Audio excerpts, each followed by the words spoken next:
আমরা কত অধ্যায়ের পড়াটা শিখব? চতুর্থ অধ্যায়ের নাম কি? এখান থেকে আমরা কত নাম্বার শ্লোক শিখব? 9 নম্বর শ্লোক কে বলেছেন? আমরা শব্দগুলো জেনে নিই। জন্ম কর্ম চমে দিব্যম এবমীয় ব্যক্তি তত্ত্বত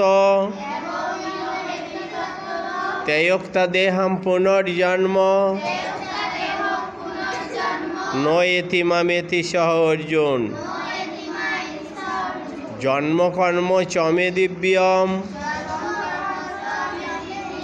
এবমীয় ব্যক্তি তত্ত্বত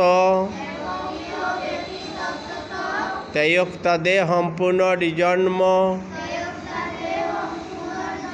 নয়েতি মামেতি সহ অর্জুন। জন্মকর্ম চমে দিব্যম এবমীয় ব্যক্তি তত্ত্বত তেয়োক্তা দেহম পুনর্জন্ম নয়েতি মামেতি সহ অর্জুন। অনুষ্ঠব ছন্দে পাঠটা করি। জন্মকর্ম চমে দিব্যম এবমীয় ব্যক্তি তত্ত্বত তেয়োক্তা দেহম পুনর্জন্ম নয়েতি মামেতি সহ অর্জুন। জন্মকর্ম চমে দিব্যম এবমীয় ব্যক্তি তত্ত্বত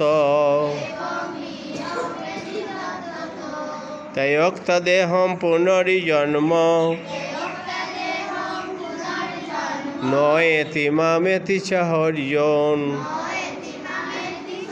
শ্রী ভগবান বললেন, হে অর্জুন, যিনি আমার এ প্রকার দিব্য জন্মকর্ম যথাযথভাবে জানেন,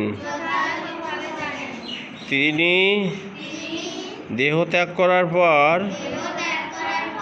পুনরায় জন্মগ্রহণ করেন না।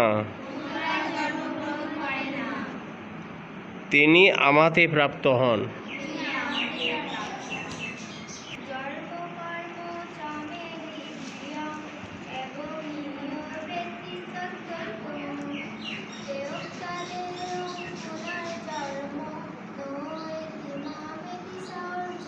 বাহ, সুন্দর হয়েছে।